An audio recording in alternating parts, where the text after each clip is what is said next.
Good evening. I'd like to bring the meeting for January 27th, 2025 to order. It is 6:01 p.m. First on our agenda tonight is the approval of minutes. I think we're already all set up on the minutes, I believe. So we're going to go beyond that. I'm going to put it down in another space next time. So that brings us to the department meetings. First on the agenda is the fire department. Come on forward, guys. On down. Good evening. Good evening. I'd like to just feel to every department that comes in. You realize that we are a recommending board. We look at your budgets, we discuss them, we deliberate on them. We bring our recommendations to the select board. The select board then, if they agree with us, or they don't have to agree with us, they are the ones that put it on the town meeting warrant. And then everything that's on a town meeting warrant is brought to the taxpayers of the town of Northfield, and they are the ultimate decision maker of all of the articles, all of the budgets on town meeting floor. With that being said, the fire department is here. Please identify yourself for the audience. I know everybody probably knows you, but I've only been around a little while. Skip Donnell, Fire Chief. Mike Quinn, Deputy Chief. okay. Can you explain some of the adds and subtractions from your budget this year? Yes.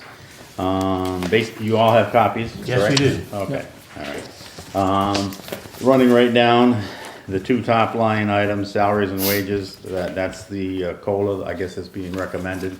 We didn't have any, we didn't have any input. That wasn't our number. I think that came from you folks. The COLA is recommended by the finance committee without me being present for obvious reasons, because I can't vote on it because of my position.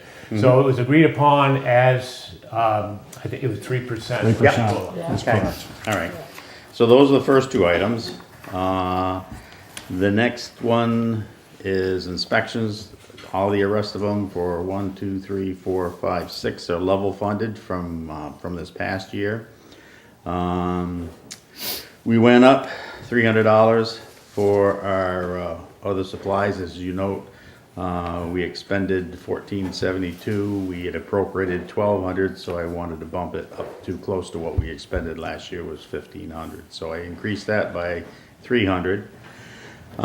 Fire station maintenance, other purchases.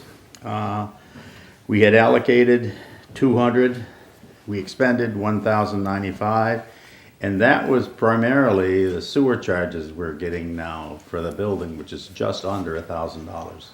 Okay. So I've been going to go to the sewer department and see if there's any kind of abatement, because that's a part-time building. The only time we're there is when we have a call. But that $1,000, that's what that represents. That's why I had to bump that up. The next line item was fire department other purchases. If you notice, appropriation was 11.5. We bumped it up $2,000, and that's primarily to cover, there's a couple of things that are coming up. Number one, we have annual service done on our air compressor system for our breathing apparatus.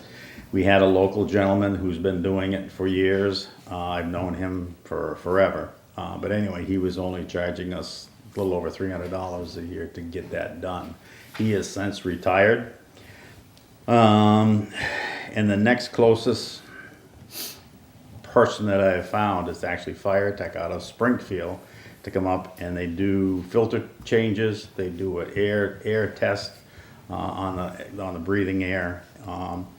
Is about $1,500 higher than what we. Is that a yearly thing or a monthly? That's an annual thing. Annual thing? It's an annual Okay. thing. So you have to, the filtration system for the SCBA it dries the air considerably. There's a dual filtration system on it. And then when you get done on the servicing of it, then they take an air quality test, and it has to meet certain criteria for breathing air. Compressed air for trucks and whatnot isn't an issue, but breathing air obviously is. So they take a look at the CO level, the CO2 level, the oxygen level, as well as any oil contamination from the compressor system. So that quality test in addition to the service, I'm afraid if we have to go with the Springfield company, it's gonna be considerably higher. So that's part of the item, and the other item is, our aerial ladder. We have certified our aerial every 5 years to make sure that everything is up to snuff with it, and we're coming up for certification for the aerial. Okay. Okay, so that's the $2,000 increase there. The next one is telephone. Last year it cost us $423. So we had allocated 400, I bumped that $50 up to 400. The next three items are level funded. And gasoline, if you noticed last year, we had appropriated $650. Spent $851, so I bumped that $350 from $650 to $1,000. The next diesel is level funded. Fire station maintenance repair is level funded. Fire ponds is level funded. That's for maintenance on the fire ponds. The FERCog radio for dispatch, that is our share, along with the same amount for police and EMS. That's level funded. I did bump dues up from 800 to 1,000, so I increased that by 200 because we expended $924 in that last year. So that's, my increases are down the right-hand column, but it's primarily the ladder certification, the SCBA air maintenance, air station maintenance, and obviously the sewer charge are the big reasons for the increases. And the 3%, thank you. If we get it, so. Well, yeah, we're recommending it. Yeah. Again, it has to go Yeah. all the steps that I explained earlier. Yeah, I see also that is submitted is the positions as far as doing that. So it's not by person, but it's by position. Yep. With the annual increase actually as far as doing that. So I appreciate that. I heard some people looking for a little bit more transparency. So they can now check this out and they can understand what the cost of doing business is, the salaries and what they're going to. yeah. Any questions from anybody else? Yes, sir.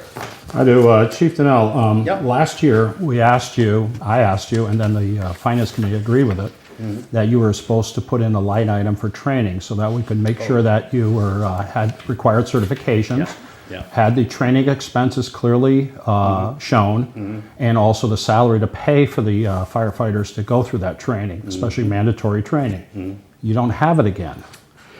And Well- the police do it, EMS does it. Why haven't you done it? Because I brought it before my department, and my department agreed that the training that they do is part of their volunteerism. And they did. So you have no they weren't- expenses they weren't- whatsoever they for were not looking to- certifications. They were, excuse me, let me finish. They were not looking to get paid for the training.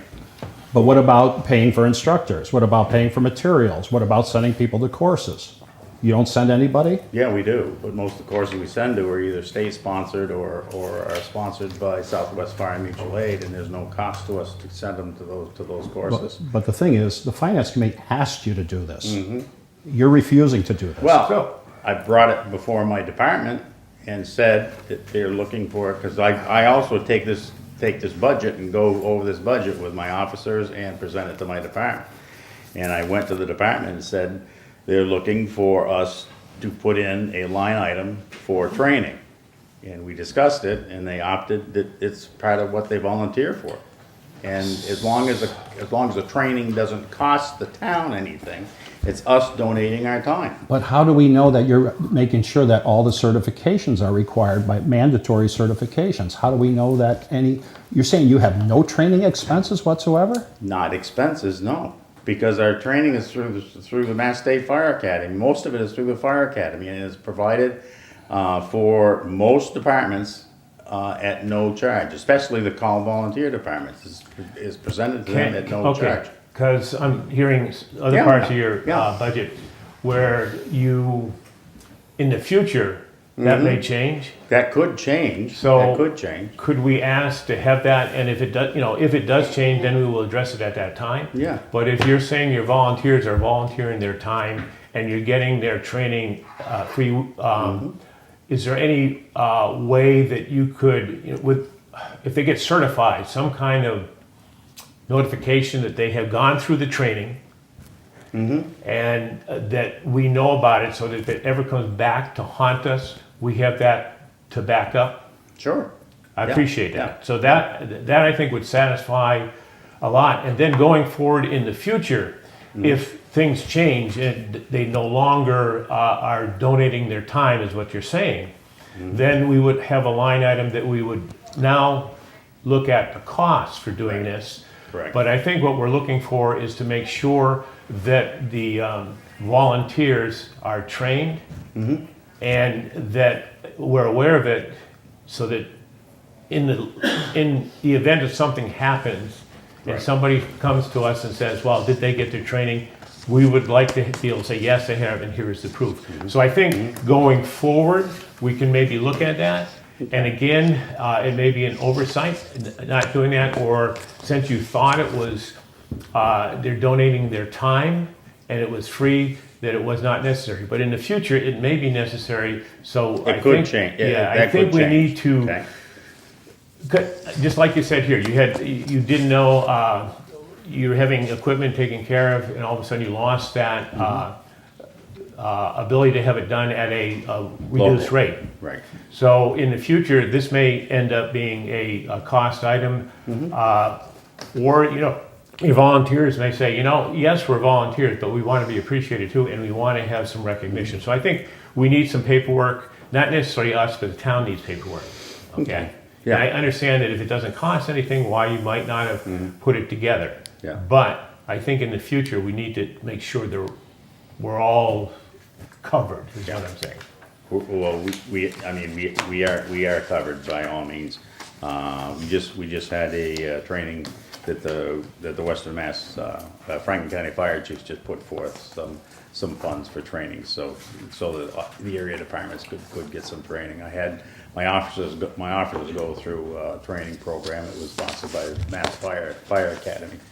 And all those courses through Mass Fire, up to now, have been at no charge. They have the instructors And come out, they pay the instructors out of their budget, so it doesn't cost the departments a dime. And I think that's great as far as doing it. I think that was also let the town know about it. We have the Yeah. newsletter goes out every couple of months. Yeah. Maybe a little blurb in there that they are receiving their training and they are volunteering their time to go for this training. Yeah. That at this point does not cost us anything. Right. Okay. Yeah, it'd be Okay, applicable we can- good to see how many we can hours the fire department Yeah. volunteers. Volunteers. I'd like to see an I can accountability give- for I that. can give you that. Yeah. Yeah. I mean, Because we also have our department training. We have a department training that we do in-house. We use IFSTA as a guide to our fire department training, but that's once a month, the in-house training that we do. In addition to that, when we do our recruit training program, all the department firefighters are invited to the recruit training to interact with the new recruits as well as tone up on their skills. yeah, that would be great to put in the yearly Hours? book that we have that Yeah. was like now an inch thick. Oh, yes. Yes, Yeah. and to Yeah. give that to Andrea, that we Yeah. can include that in there so that Sure. people realize what you guys do as far as doing it. And and it goes a long way to help other things, I mean, Yeah. we're trying to get a building here, and then now if they find out you're doing 1,000 calls and out there doing this, and now they see more of a need, so it makes it a little bit Sure. easier for things like that. Okay. The other thing, did you get your brush truck? Weren't you looking for a new truck? rescue truck. Oh, Rescue truck. Rescue, I'm sorry. It was Rescue. actually approved at the last selectmen's meeting. We actually have found a truck that will fit the needs. It's gonna need a little bit of stuff changed on it, but we have found a rescue truck from Messina, New York. We negotiated the price on it, compared to what they were asking for it. I presented the letter, where Messina accepted our offer. At the select board's meeting last week, and I've got the paperwork needed to actually purchase the truck. Did it come in on budget?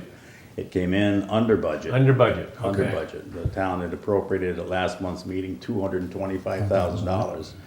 I've got a truck that meets the criteria. It's actually ½ an inch shorter than the existing rescue truck. must make it It's a little different configuration, so we're gonna have to do some shelving and some other things on it. We wanna put dual reels, hydraulic reels, so we can run 2 tools off of it independently from our power unit for our jaws of life and cutter and whatnot.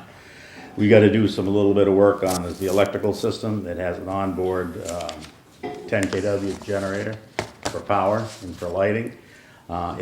The one thing it's lacking is 12-volt scene lights. It has lighting on all 4 corners, but it doesn't have any good scene lighting on like the left-hand side, the right-hand side. So there's some of the things that like that we need to add.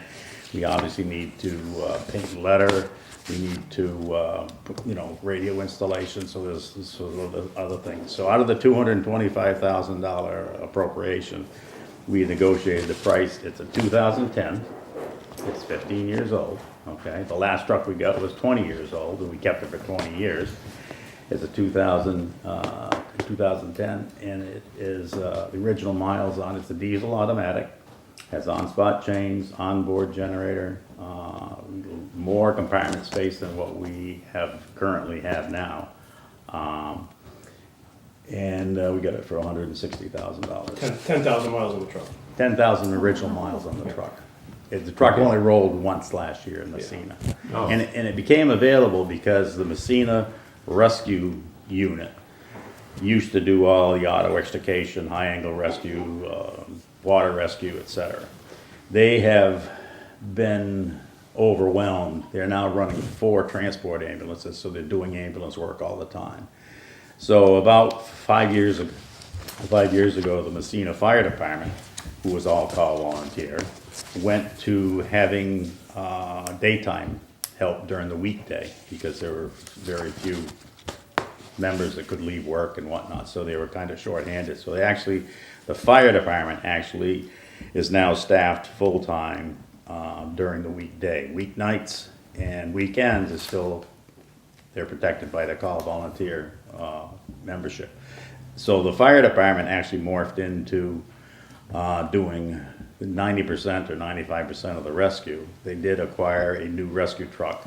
And so this truck that belonged to the rescue squad isn't hardly ever used.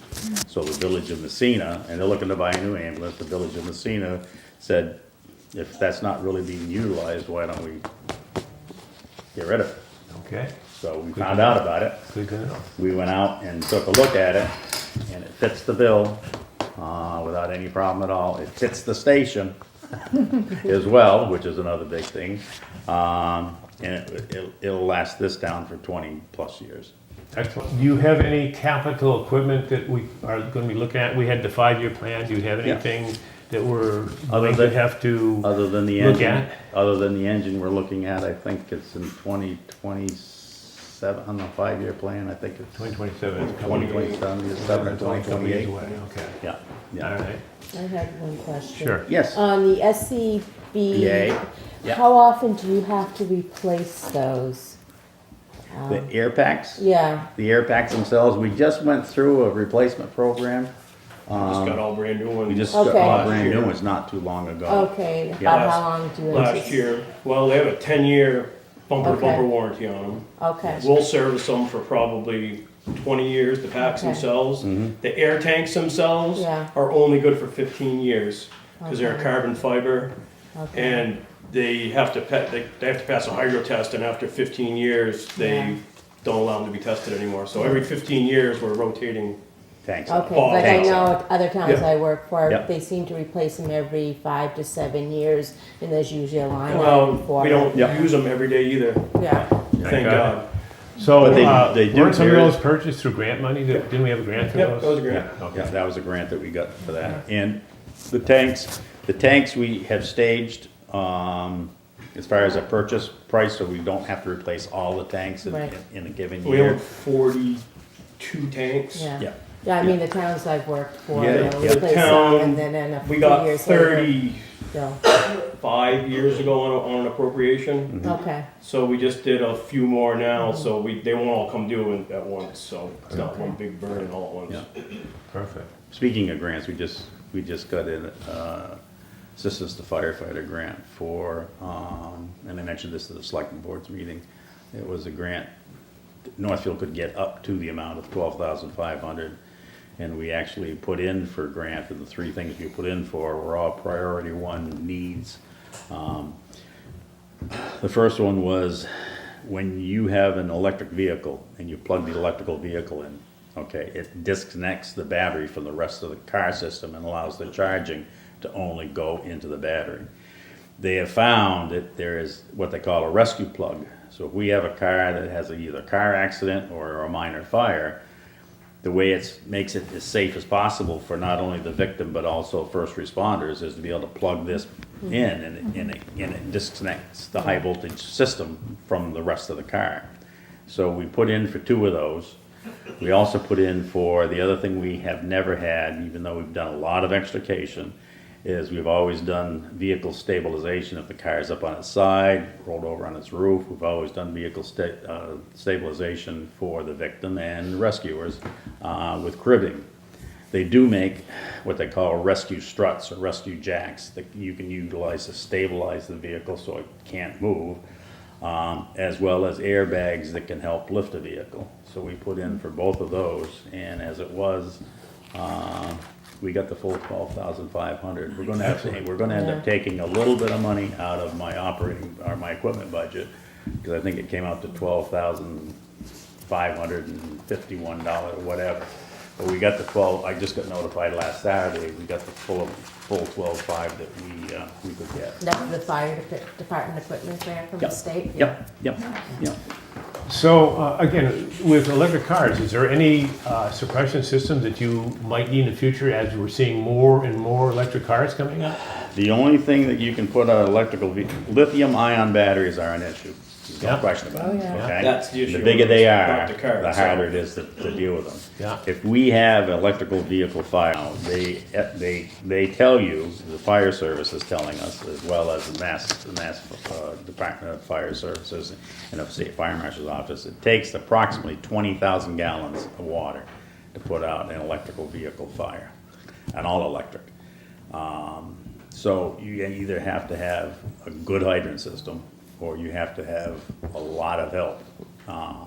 And here, we have hydrants on Main Street, we have hydrants up in East Northfield, and we have some dotted around the center of town, but anything in the farms, anything in West Northfield, anything on the mountain, we're gonna end up having to have tankers. And there's certain instances when you just can't put them out and just unfortunately let them burn and protect everything that's around them. It's just a tough thing to do, so. A normal car, we can usually do under 2,000 gallons. Yeah. Both of our engines will Again, handle people a car need to be fire. aware of that, so. Yeah. Yeah. And it's not finance committee, but I'm running into the issue with some of the proposed solar systems that want to put in battery banks. And I don't have an issue with the solar systems, but the battery banks, we're looking at containers of lithium-ion batteries, and they have an extinguishing system in them.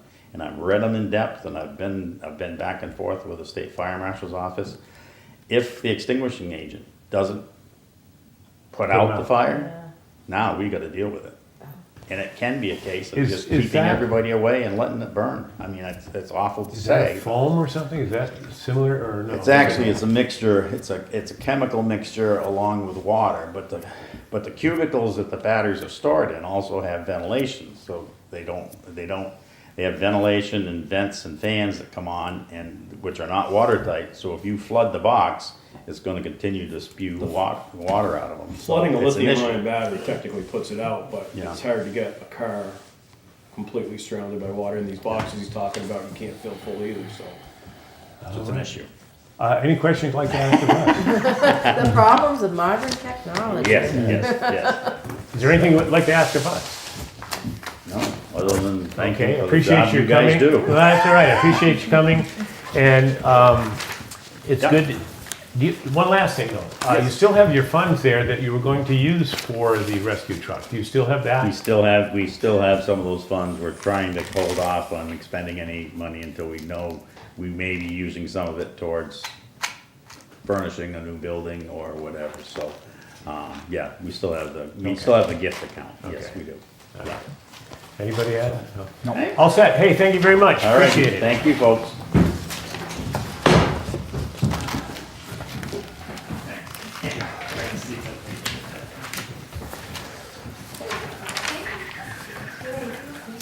Next up on the agenda is our EMS ambulance and reserve fund request.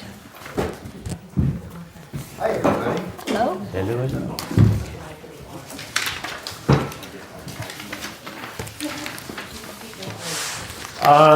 And I'll give you the spiel like I gave to everybody else as far as doing it. We are a recommending group.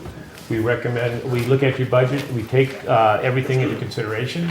We do deliberations, and then we take our recommendations to the select board. The select board, along with the finance committee, then decides to put your budget in the omnibus, and then it's taken to the annual town meeting, where it's voted on by the members of the town, and if they are the ultimate decisions makers of the town of Northfield. That being said, you're on. Please identify yourself. So my name's Matt Wolkenbright. I have not met all of you yet, but it's a pleasure to meet all of you. I don't think you've met Bernie, because he don't has believe come I back, was a member for quite a few years. He's come back to help us out when he found out that we had a vacancy. And he is very well versed, as we all are. So I appreciate him coming back, and I will let you take the floor right now. So let me just confirm with you, the budget spreadsheet that you were given in your packet is which one? Okay. I have one that has it says 3MS, it doesn't give a date on here, but I got it this weekend, so I'm Okay. assuming I it think is the up to date. The numbers should all be the same. I may be working off a little bit different format, but let me first say that, so as I came in September 11th was my appointment. Quickly realized there was a lot of tasking that I needed to do to evaluate past structure with the EMS department, looking forward at the vision of EMS, also to understand what the budget had been based on. After many meetings with Administrator Lamas and the select board, the task force members, other members of the department, I've come up with what I believe to be the most reasonable and appropriate estimate for the budget. Unfortunately, there was just some gaps in the information that I'm building off of. So what I've used to put these numbers together for you are a lot of industry standards. I'm happy to try and answer questions about it. But also looking at the structure of the EMS service. The ambulance for Northfield has seen about a 400% increase in requests for service over the last 3 years with the additions of the other towns. So while yes, I know this number that I come to you with today is a big number, in recognition of that, understand also please that this is 4 communities that we're serving plus some aid to outlying communities. It's also based on an enterprise fund where our revenue generation is going to support a significant portion of this budget. Also, the other thing that came to be realized is that EMS has been running on a very shoestring budget for many years, and there have been things that have been deferred as far as maintenance went. There have been staffing procedures that won't sustain us with the increased call volume that we have. And while I give a lot of credit and appreciation to my predecessor, and those that have been maintaining the service for many years, it's not sustainable any longer. And so the model that I'm presenting to you is the one that I was asked through my hiring to provide, which is to provide you with an ambulance service that gives you 24-hour a day, 7-day a week paramedic level coverage with a minimum of 1 ambulance, keeping up to 3 ambulances of service to the communities we serve, and to make sure that we train our employees to the highest level of standards and provide the best quality of service to our communities. So I just wanted to preface all of that with that is the light that I'm going into this with. You do have a document about sort of the assessment model. I believe it's titled Exhibit B. And before I get into the numbers, if that's okay with you, I'd like to just kind of run through that if that's all right. I think it's this one right here. Should be Exhibit B, cost of services, did that come to you? You have one of the attachments last, that I sent you. I just got this one. I've got the budget It and did I've not got come to you. servers, Happy staff. to make copies. Okay, well, I can skip over that one, I'll and be right back. you have, the one you just held up is twice? Was the I've got budget? That was- the ambulance service. Yes, Could also- the staffing. They got this Okay. one late, so if anybody didn't get a chance, Okay. I do have copies of that, but I only. So the ambulance service staffing, we can go through that one really quick, because I think that kind of also highlights everything. Let me just find my copy of it here. What that document is basing on is really to start to provide you with an understanding of how I break down the service and our needs. So looking at, just making sure I have the same one as you do, ambulance service staffing proposal. I pulled out the wrong document, I apologize. There we go. So the staffing proposal was to be able to look at what it would truly cost to have 24-hour a day, 7-day-a-week coverage for you here in the town of Northfield versus the previous model, which relied a lot on on-call staff coming in from home, which at times is very unreliable. We don't have as many people locally. Unfortunately, we are not as fortunate as the fire department to have as many members that are trained to the paramedic and EMT level that live in town. So the staffing plan, according to our licensure through the Department of Public Health, as well as the best practices, says that we need 1 EMT and 1 paramedic minimum to staff an ambulance. 24 hours a day, I kind of run 3 scenarios in the preparation: 6 full-time staff, 8 full-time staff, and 10 full-time staff. I won't read through all the numbers, they're in front of you there, to look at hours per week that are covered. But really, for 1 ambulance, we need a total of 336 total hours, or FTEs, to be provided.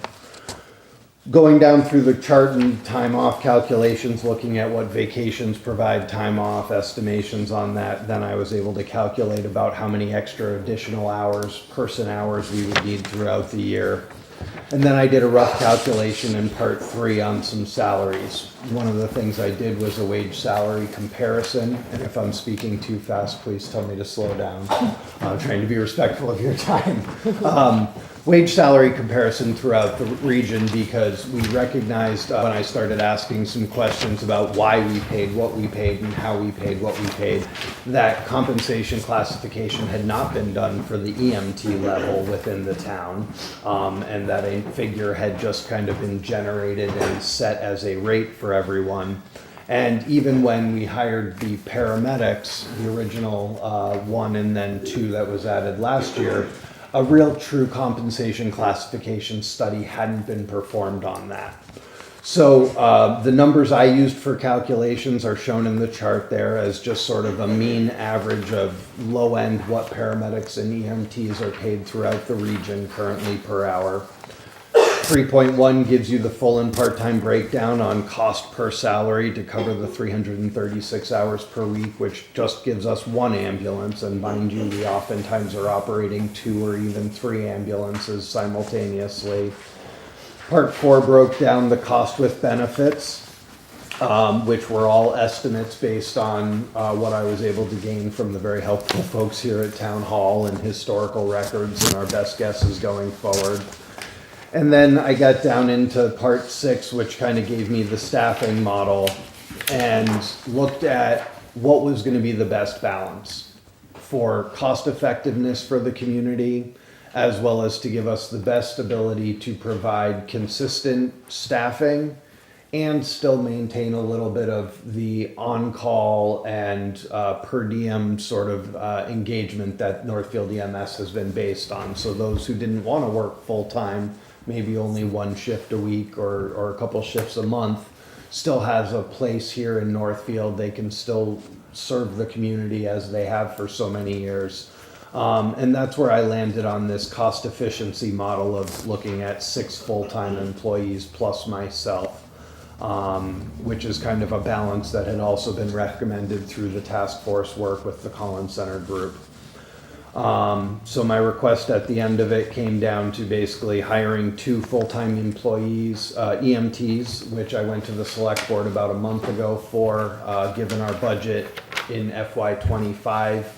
Was able to show that we can do this without adding any additional funds. We were approved and have successfully hired time employee EMTs, so we now have 2 benefited EMTs and 2 benefited paramedics that work with us.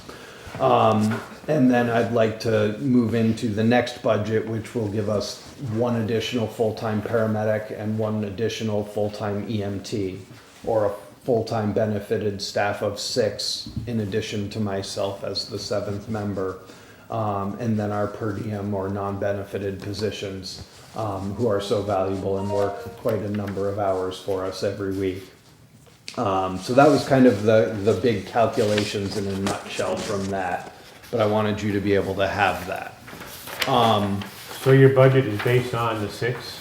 My budget is based on the 6 plus me Okay. with those as estimates So for that's where, what this is all about? that's what Okay. this is all about, yes, sir. Okay, So I'll go to the spreadsheet.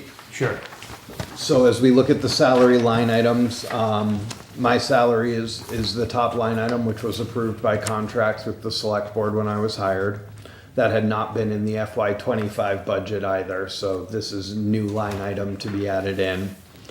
The EMS administration position, which was recommended by the task force as somebody who could, excuse me, help with paperwork, clerical tasks, organization of scheduling and other things, which we have not yet hired because I'm still trying to make sure I have an understanding of what can be delegated, is still left in there as was recommended from the previous year and allocated for. My guess is that likely as we move into the new fiscal year, this position will be something that I will be requesting to be filled. The stipends for some of the captains and coordinators and things, I would ask that still remain because that work is still very valuable to have within our budget. And then 1, 2, 3, fourth line wages is the one that you'll see under FY '26 does have an increase to it to account for the fact that we're going from 2 full-time benefited positions to what will now be 6 full-time benefited positions for providers working for Northfield EMS. That also comes with the increase in the retirement, the health insurance, and the Medicare line items, which previously had been excluded and sort of covered by the town as indirect costs, but have been shifted into the EMS budget. Again, I think it's important that we do this so that way we can recognize the amount of money towards our operating and capital that the enterprise fund and our revenue generation provides, and the percentage that we ask for the assessments through the towns to offset sort of this differential, rather than hiding these indirect costs of employment in the town where it's very hard for us to say how much does EMS actually cost the community. And I'll come back to the indirect costs a little bit later. So that's basically the first 9 or 10 lines would be the salary line items for us, which increases but also increases the number of full-time staff that are scheduled, that are here, and working for us on a regular basis. With the appropriation at Fall Town Meeting of the new building, which thank you to the community for and everyone for supporting, we anticipate through all of the work that we've done that our operating costs for the building actually should be fairly equal. So I've left them level funded for the most part as far as electricity and heating go. It'll be a change from oil to propane once we get into the new building. Electricity will be offset by the photovoltaic system. Chief Donnell, there's no battery storage, so we're okay. Wherever we left. All right. But we're estimating that the operating costs, which come from our budget on the EMS side and the enterprise fund, they're not pushed over to the town directly, are going to be level to the building we're in now. Our building maintenance supply line item, because it is a bigger building, it's going to require a little bit more cleaning. We're going from 1/2 bathroom to a couple of full bathrooms with showers and other things. I've increased that line item. The cost of goods has also gone up. And I can tell you that as of January 22nd, of this year, I've already expended about 2,600 of the $3,000 that was allocated just towards building maintenance, which includes doors, locks, fixing garage door openers, ice melt for the outside, and so I could just quickly see only halfway through the fiscal year that we needed to increase that item just a little bit to be able to hopefully get through. The next one is vehicle maintenance, and I have a second request for you tonight that's related to that. But our fleet is aging. While the town has been very generous in replacing our vehicles, we have a 2017 ambulance, our A2, which is the one we'll discuss separately in a little while. That vehicle has had some deferred maintenance, and when I came in September, had some significant needs in order to keep it operating. And if it doesn't operate, then we can't generate revenue and we can't serve the community. So that has had some significant expenses to it.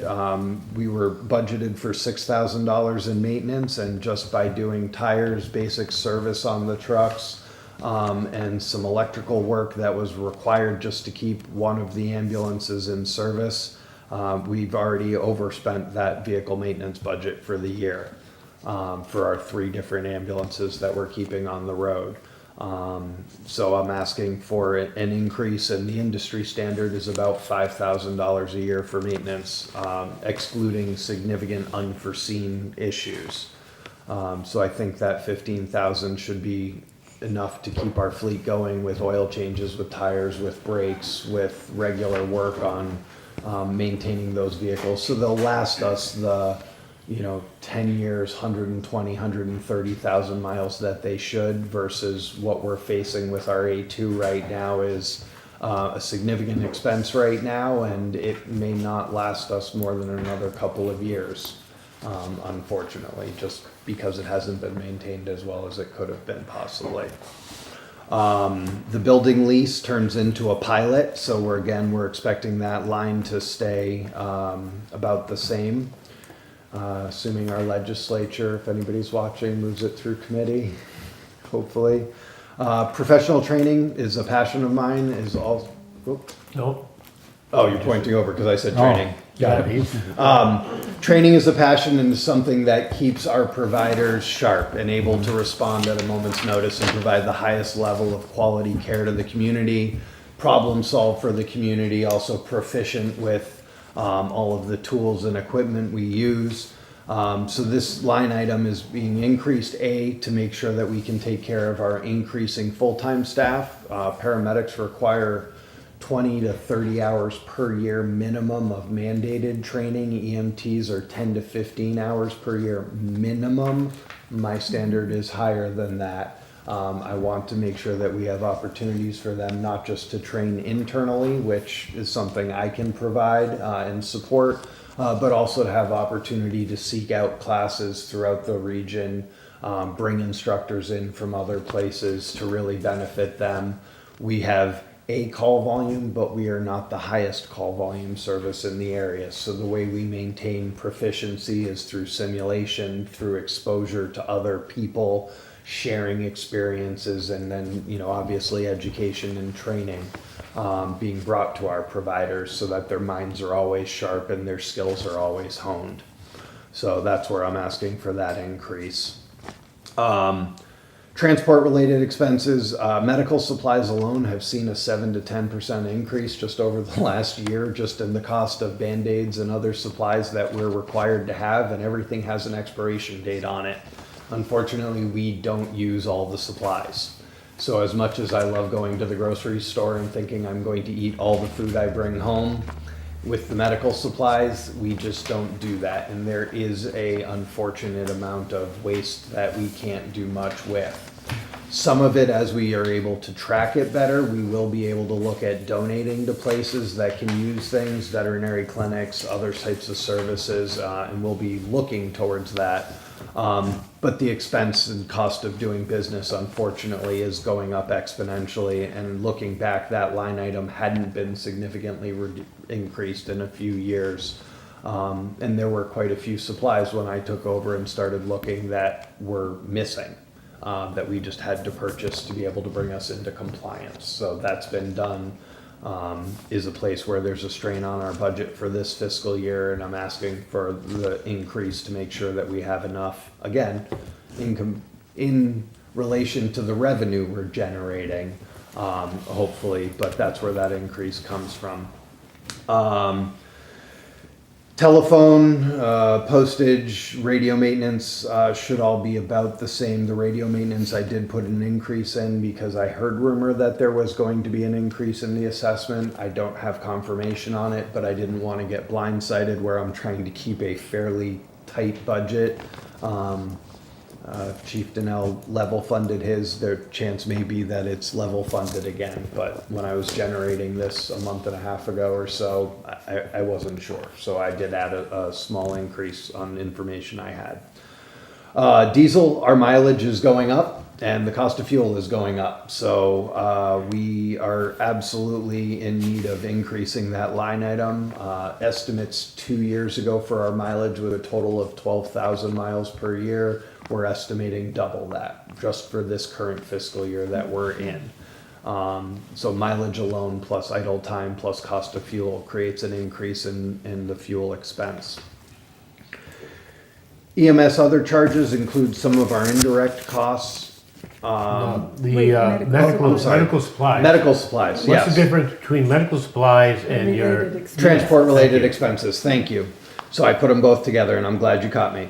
So transport-related expenses are the things that we pay into for the transport. So this is the equipment that we use, the durable, like single-use carrying devices, our equipment for communications with the hospital, the cell phones and the telemetry equipment to transmit So it data to wasn't the medical hospital. supplies. The first one wasn't. Correct. Okay. Correct, All right. thank That you. makes My sense. brain Okay. went faster. I Thank you. appreciate you No problem. bringing me back in. That's All why right. y'all are Well, here. Yep, okay. So that's that one, which does need an increase because it does cost us more with the increased call volume.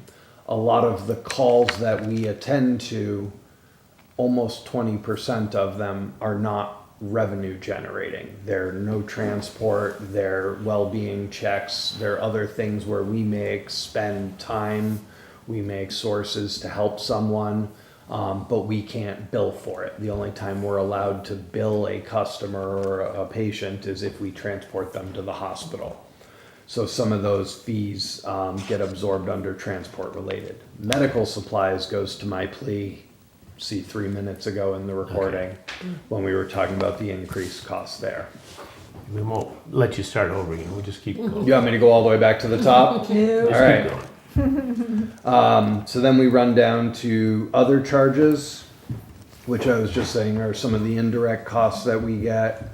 Uniforms, the line item was $2,000. It is my intent that all of our employees will have appropriate uniforms that match for 4 seasons, so they look professional. They have access to washers in our new facility so that they can be clean. They will have replacements of them, and this has been something that has been done for shirts, but not previously consistently for pants, for shoes, for other things, which is the industry standard. If we're asking people to wear a uniform, we should be paying for it. And with having a full-time staff of 6, plus my per diem and part-timers, So do you rent right now? Do you? we rent- purchase. You purchase? Yeah, Okay, everything actually is purchased. Okay. Yep. And unfortunately, anytime you put, a logo on something or whatever, somebody charges you a little bit more money for it. We have a couple of vendors that have been working with Northfield EMS that actually have better pricing than some of the stuff I could have found on my own. So we anticipate maintaining those relationships.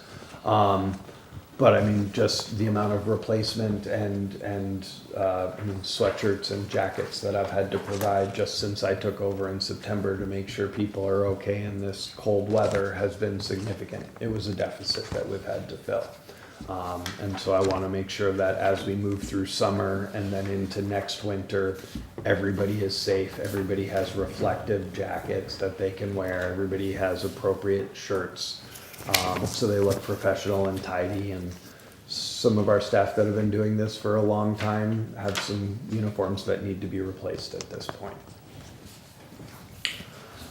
Dues and membership is for professional memberships to associations, National Association of EMTs, EMS educators, the regional office for being able to participate in their annual events. Also for some of my professional development, which is contracted for me to be able to go to other trainings to better myself and bring stuff back. That's what's in that line item for dues and membership. Licensure and inspections is going up. It requires us to license our ambulances. We will have 3 sets of advanced life support gear, assuming all of our budget and everything else moves forward in our grants and fiscal planning, which does increase the cost per unit to pay for them. However, it also vastly improves the ability of us to care for the community. Rather than relying on mutual aid from other places. As we bring more paramedics and EMTs in, we will have a much better position to safely and adequately protect all 4 communities and the other communities around us that request help. So that's where that goes up a little bit.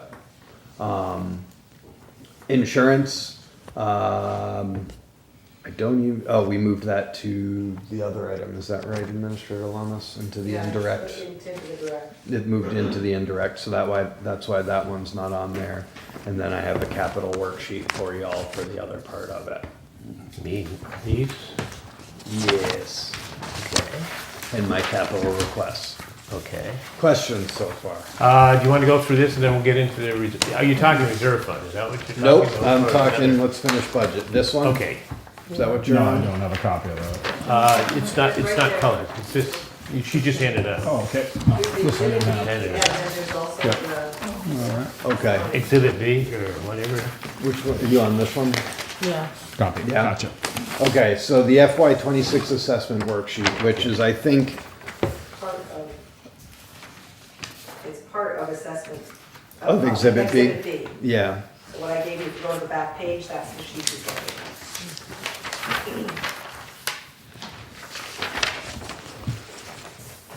So what all this breaks down to, while it is an increase in overall operating cost, it is also reflective of the increase in revenue generation that happens from the increased call volume and transports and work of the service.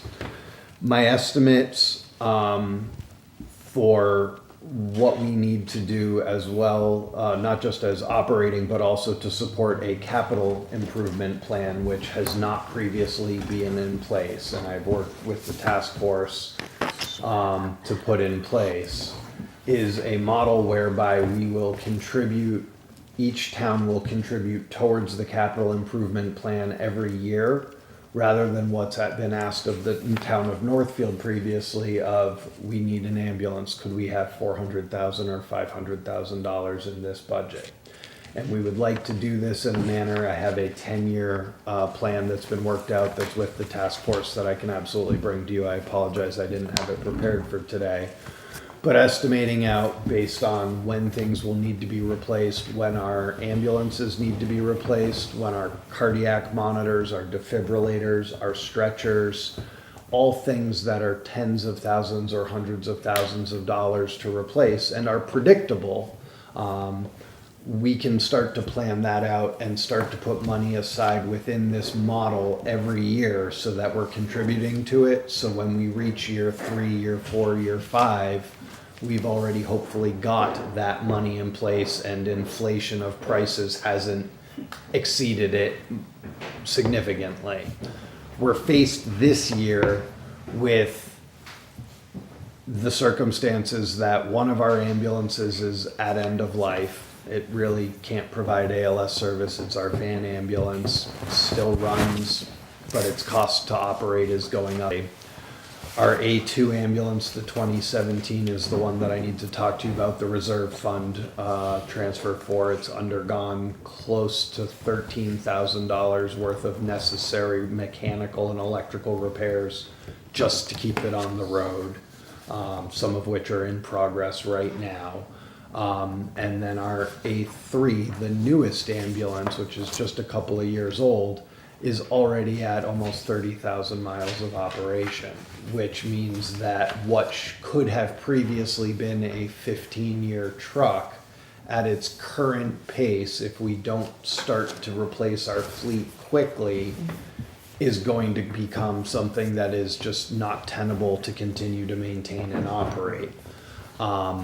So this year we're faced with an accelerated need for capital replacement, also because our stretchers are behind, our load systems and our monitors weren't ever in a capital improvement plan.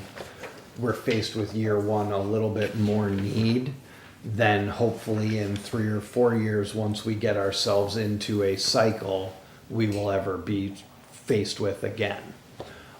So the capital assessment that I'm looking at is in part going to be an assessment.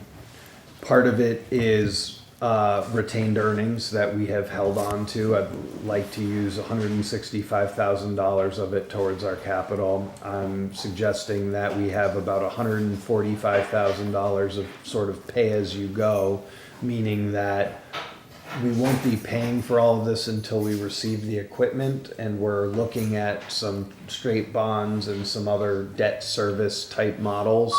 I apologize. Debt service models where we can spread the cost out over a few years so we don't have to raise the cash immediately. But it will be something that will be a liability on our books. And then for the new ambulance, we need to start to raise the money to be able to replace this ambulance, which if we ordered today is estimated to be at least 20 months from delivery. So what we do today is almost 2 years from coming to us now. So we won't actually pay for it until we get it. But it's something we need to be moving towards, which is also when I talk about the replacement cycle, why next year we have to be looking at this again. What's the cost of a new vehicle? We're looking at anywhere between $400,000 and $500,000 for a new ambulance to come in with the equipment that's necessary to operate it and update it. So my capital request is for $500,000 for that ambulance, I believe is what I had put in. Yes, That's correct. Thank you. that's on the article. Okay. Is that, again, I'm looking now at what our assessment is per year for Northfield.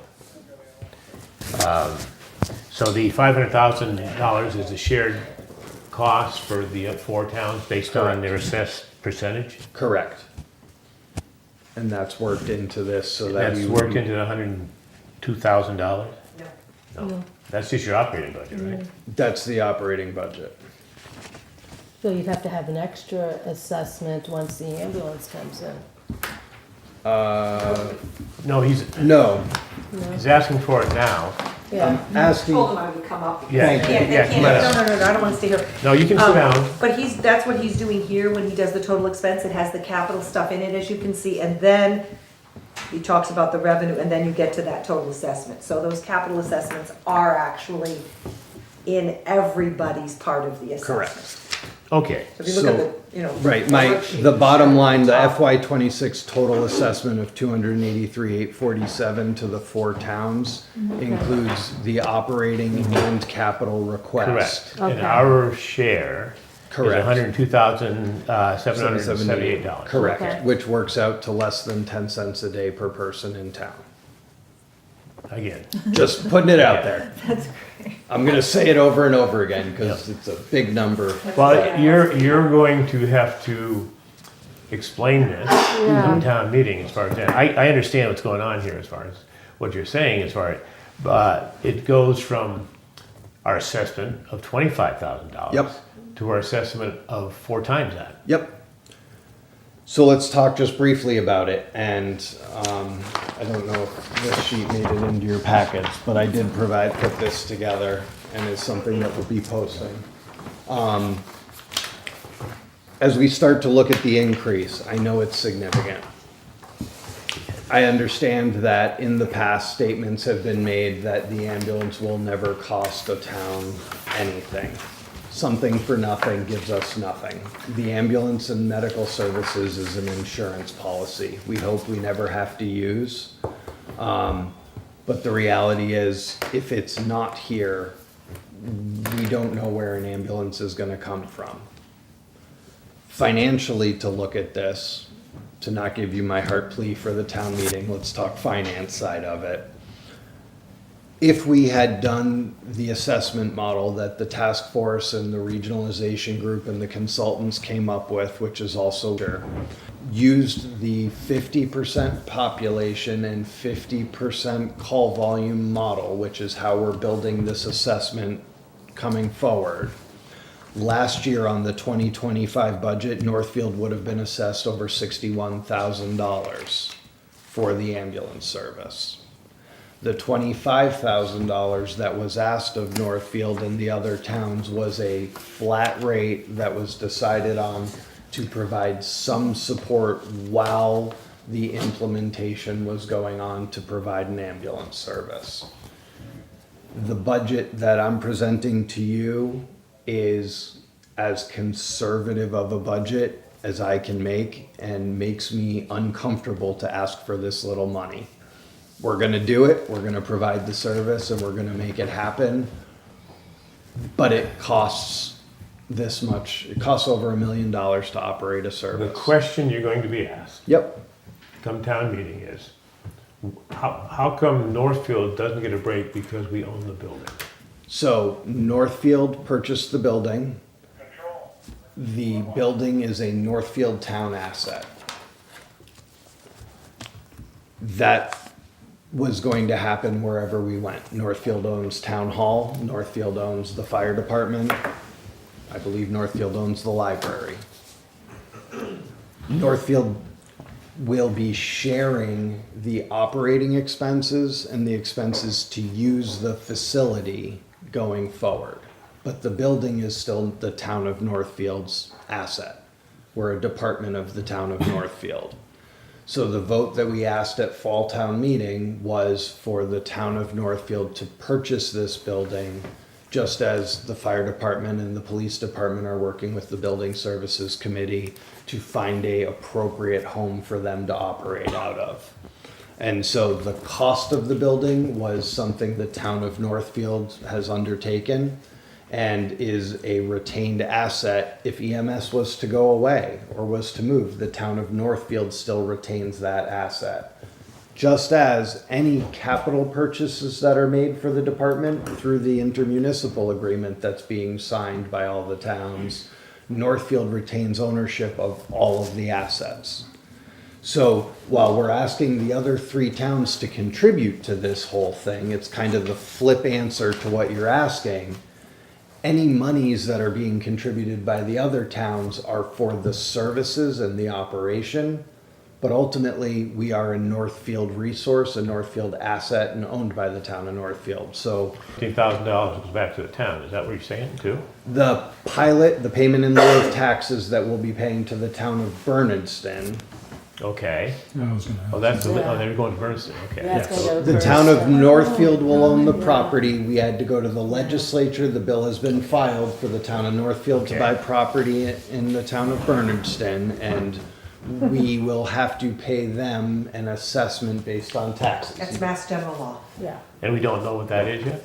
It's their taxes. It's So tax. last year it was Oh. 15, I have to go look, but it's, Yeah. we have to pay what they would get in taxes from the other entity that's there. So I know exactly what the history of the taxes are. Just as if you could look up any building in Northfield, you can look up any building in Bernardston. Right. And what, and to reinforce a little bit more strongly what Matt's saying is, remember, the other towns are putting in money as part of this capital assessment, correct? All the ambulances that get purchased will be owned by the town of Northfield. It's been made very clear to them. They're helping to pay for that capital asset. But in the model we're going with, it will remain a Northfield department, and all the capital purchases, every chair in that building, every ambulance parked in the garage, everything will be a Northfield asset, including their assessment to help upkeep the building. So all improvements made to the building, everything that's done to that building will be shared, because it's an operating and capital expense, by the entities, but it all stays in the ownership of Northfield. So, oh, I was gonna say, so with what you have for personnel, or the personnel you anticipate having, now that's 4 towns. Is there any other town that's interested in joining? There are a lot of towns that are very interested in what we're doing. Okay, so if that happens, then I can see we would decrease a little bit. You're not gonna get it all the way down, but our assessment would go down. What I will say to you is right now we need to make sure we have our house in order and we can take care of the communities that are here with us as partners. And as we grow and as we move through the future, if there are additional opportunities, part of the model and the governance for our organization with the 4 towns is that all 4 towns hold a committee, such as the task force that's currently in place, to look at our structure, make recommendations to how we operate, and if there was an opportunity to come back and say another town wanted to join in, we would have to restructure the assessment model so that they were paying their fair share. You know, however, you bring somebody in, you're gonna probably have to increase the number of people you have there, so it's kind of a I will tell you, catch-22. somebody asked me in Gill the other night from their finance committee, what happens if we want you to have 21 ambulances? And I said, that is not a finance committee meeting that I want to go to in 4 towns. I will go do it. So, Right, you do yes. a model, you do a model of whether it's If- cost effective. If there's a need and if we can manage it without overextending ourselves and maintain the level of service, that's my most important focus here, is to make sure the level of service to our communities is the utmost quality. If we can do it, we want to entertain it.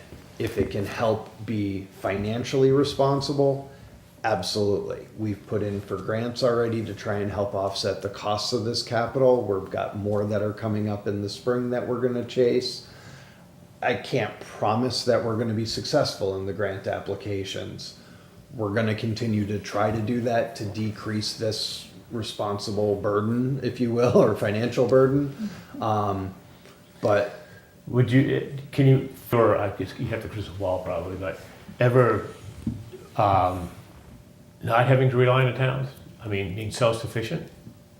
Do you think that would ever come? do I ever Yeah. think an assessment would go away? Well, Is that what you're asking me? or I diminish, don't or think diminish there- considerably. I don't think I don't there's think a you can. I think you have to rely on ambulance that. service operating in the In state order of to- Massachusetts. I will tell you that if you look at what's happening with ambulance services in the news, not just in Massachusetts, but across the country, they are closing, they are consolidating, they are laying off. It's not a sustainable business. So until there is some significant reform in how emergency medical services are compensated, we're going to have to rely on some insurance money basically from the communities to ensure that we're viable. Are you having any issues with staffing?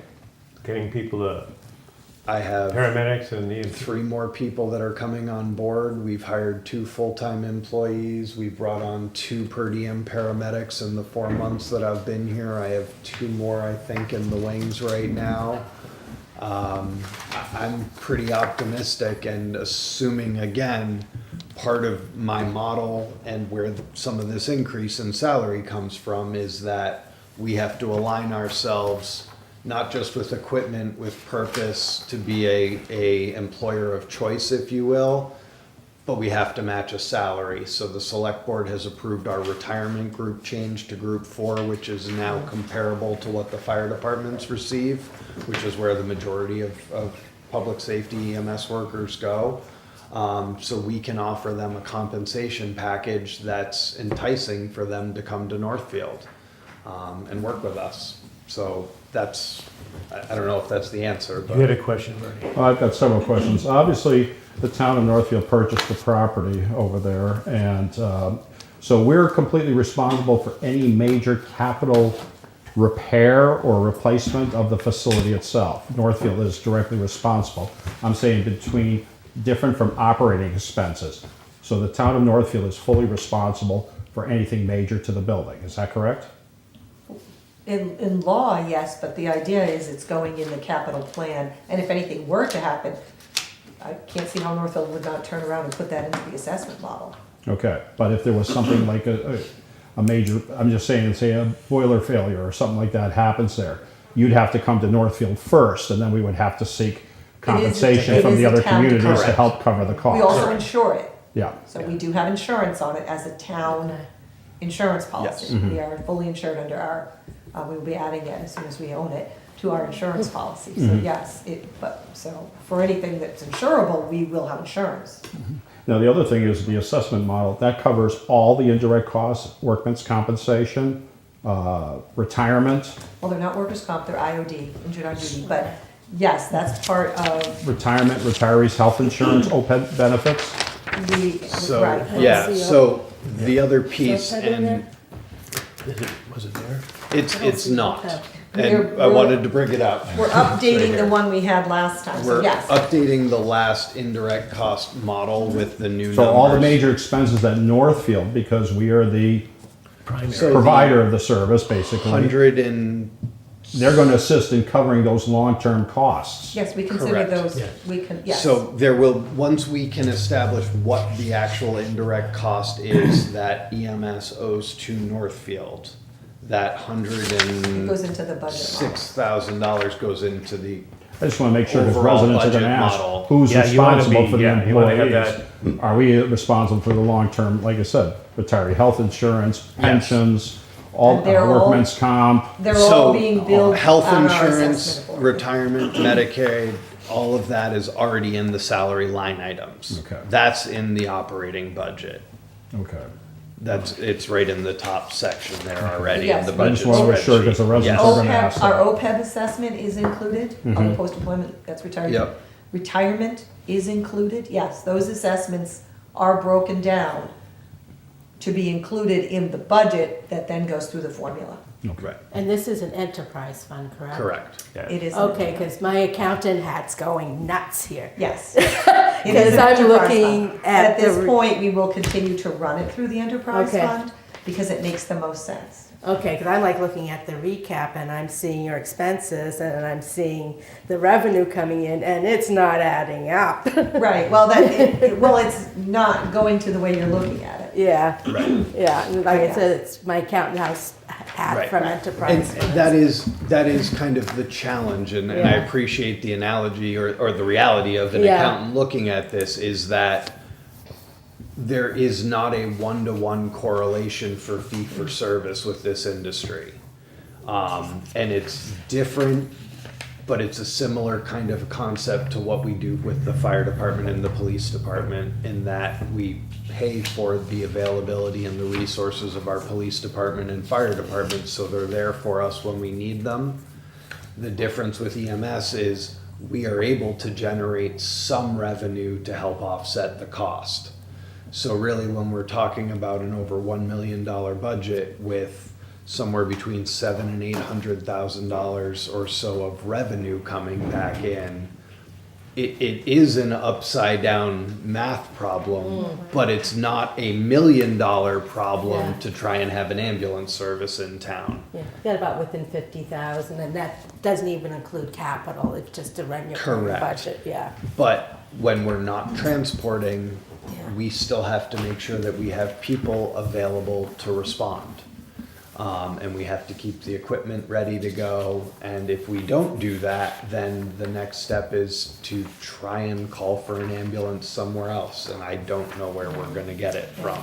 That's becoming the problem. Yeah, and what they've got about, what I looked was about 360,000 in retained earnings. Oh, no, it was certified at 5. Oh, was it 12? certified? 512. 512, okay, 512. maybe I was looking at sewer and stuff. Yeah. Maybe it is sewer. Okay, huh? I think it may be sewer. Okay, so they have about 5. So for this year, just They may use quickly at that the for bottom of that building. spreadsheet, Yes, we'll use some of that funding in We're what gonna he's use talking about. Okay. some of the retained earnings. Okay.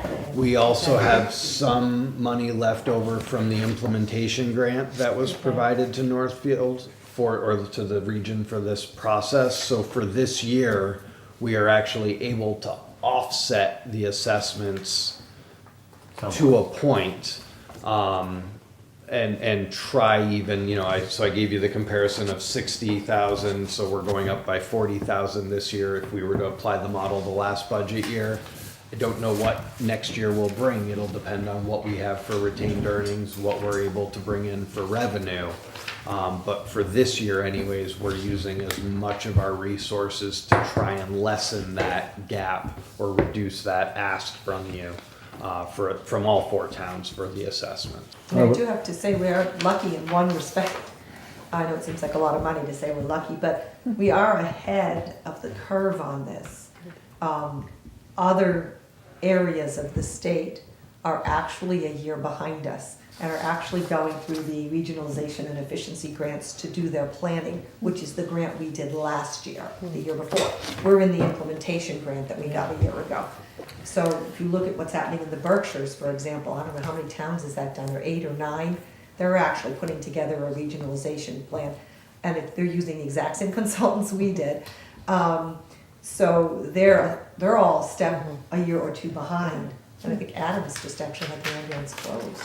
Yeah, The not state too long closed their ago. ambulance Yeah. department because they can't staff it 24/7. Can't have a part-time ambulance department. The state says that's not public safety.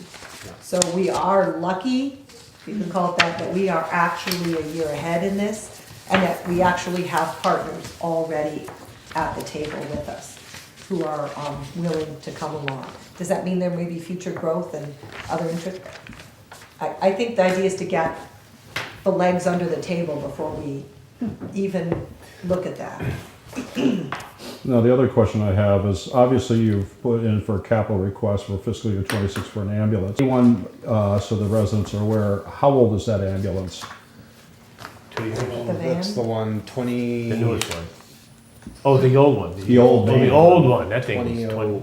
2008, 10, That's a small, yeah. Right. Yeah, no, I understand. I just, so the residents are aware Yes. of what is the age of the It ambulance? was- Is it a van? It's not the It's a truck type. van, it's not a truck, it's got very low miles, but it was the original, I believe, original transporting ambulance to the service, or the second one that Which is came parked in Irving. which is would housed that in be used for Irving. just transportation now? It's or running at a transport? basic level. So- Basic- Can't run basic. it at Right paramedic now, level. actually, because our A2 is in for major overhaul, it's here in Northfield and is operating as our second truck, but can't be stocked at the paramedic level, so it's requiring a little bit of nuance from us. Any when we other need the questions? second Yeah, so truck. obviously, the other communities are aware of the fact you're asking for an ambulance, is that Yes. correct? The Okay. communities I've spoken to, so I've been to Gill, I'm here with you, I go to Bernardston Okay. next week, I believe, and And then obviously, the A2, which was purchased by the town of Northfield, we bonded for that several years ago.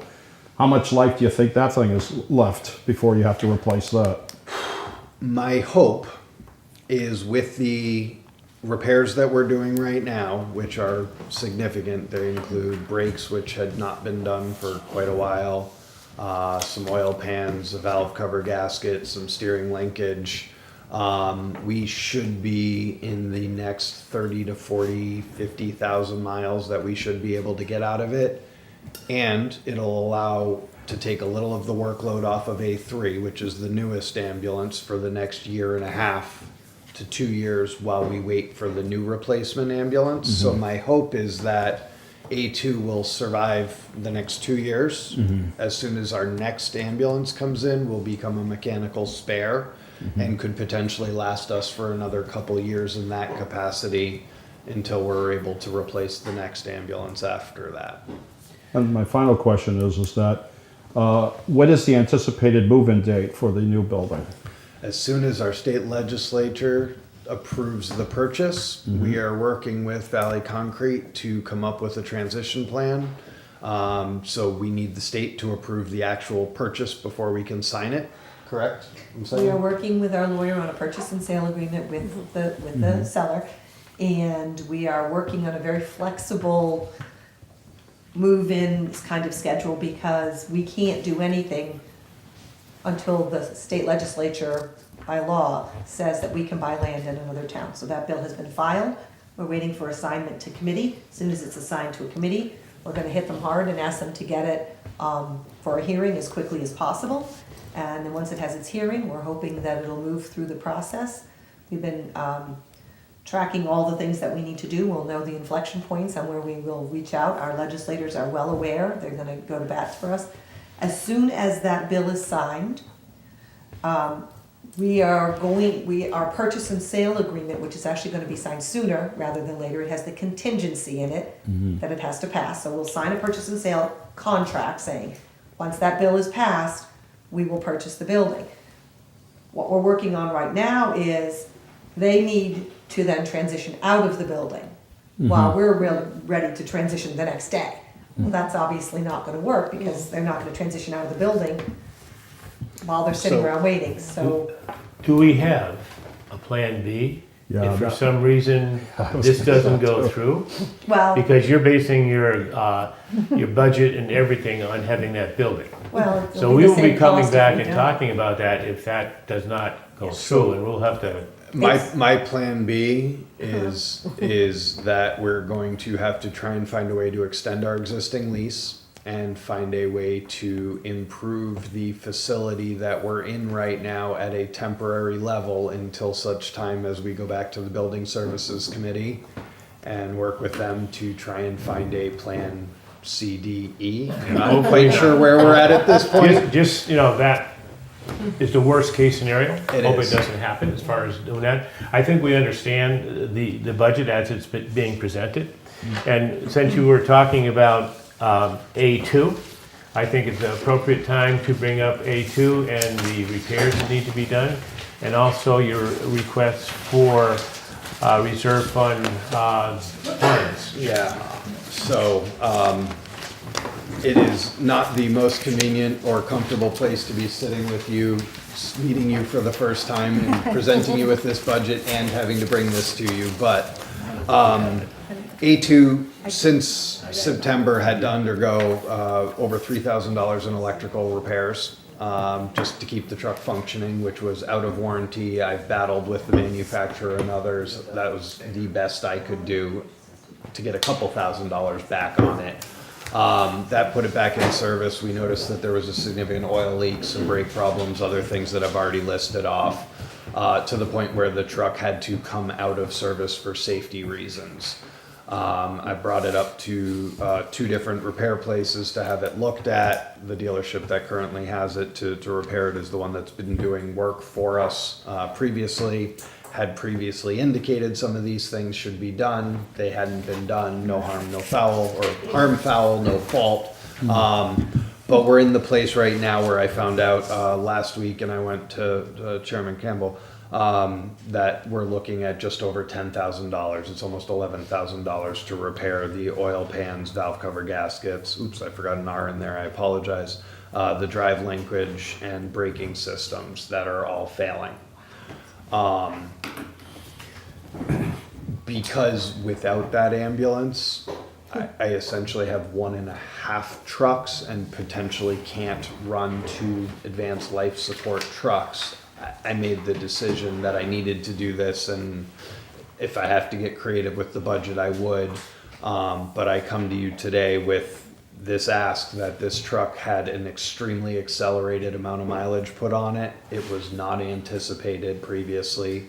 It was purchased, as you said, bonded for by the town at a time where that truck was operating 6,000 to 8,000 miles a year. It's tripled that in its operation. It's in need of help, and so I look to you for some support as it is a town asset. So if you're successful, how long will this be out of service? Do you think it would be? I will out of have service this very truck quickly? back hopefully by end of week. If we approve this. I see this as an emergency use vehicle whose Yeah. repair needs to be done as soon as possible. The other thing is the cost of this. I've been involved with vehicle maintenance for public safety, and it is not out of the ordinary. Could you tell us, Andrea, what the current amount of money we have in the reserve fund right now? 47,000. 47,000? Approximately. I see this as an emergency extraordinary issue, and I make a motion to the Finance Committee approve this emergency transfer. Did you read your motion then, sir? Alrighty. Okay. Alright. Okay, let me see. What's the motion? Transfer from, Okay, I'm looking here again. I'm sorry. Transfer where okay. All right. I make a motion to transfer the amount of $10,000 to be transferred to account number 62-231-5242-00000 ambulance vehicle maintenance as soon as possible. do I have a second? Second, Gail Weiss. Any discussion? I'm just curious, if we spend like $9,500, does that $500 come back to the reserve fund? Because it is an enterprise fund. The repair is over $10,000. Okay. And to answer your question, anything that is not used, if it isn't used, comes back to the reserve fund. Okay, because I know it's an Yeah. enterprise fund, it could easily get lost in the shuffle. This is a special, this is a Okay. reserve fund Okay. request. Okay, So it would Okay. go back into the reserve fund. Now, the other thing is, as far as that leaves us with 37,000 for the remainder of the year. If we run through this and we needed to have more money put in the reserve fund to offset some costs between May and July, we could have an article put on the annual town meeting. So if we, and over the just looking at past years, we have not used up our funds that quickly. No. The only two things we have done would be this one and the town hall stove. So just so you know, those are two unforeseen things that have happened to the town. winter's not over. It is true, it is true. And if everybody has done their budgets correctly, usually at the end of the year is when we have to use some of our reserve fund. And hopefully that will not happen, so. So that being said, all those in favor signify by saying yes or no. Gail Weiss, yes? Bernie Parada, yes. Robin Vandermeer, oh, sorry. Robin Vandermeer, yes? Lindsay McCarthy, yes. Dan Campbell, yes. So moved. Thank you all. Thank you very much. We're all set tonight, and just be prepared on, town meeting. Yeah. Send me your questions and I'll try and find answers. Well, it's not our questions that you guys. It's going to be the residents' Yeah. questions. Beautiful. Send me your questions. I'll try and find the answers for you. If you want to solicit, then you can go out there and ask them, and they will give you I will. questions if you want. Moving on to the police department. I see we have the chief of police in the audience. If you would come forward, please. Andrea, I need one of these to sign, or I can sign this one. Good to see you. I'll give it to you. I just get to sign it?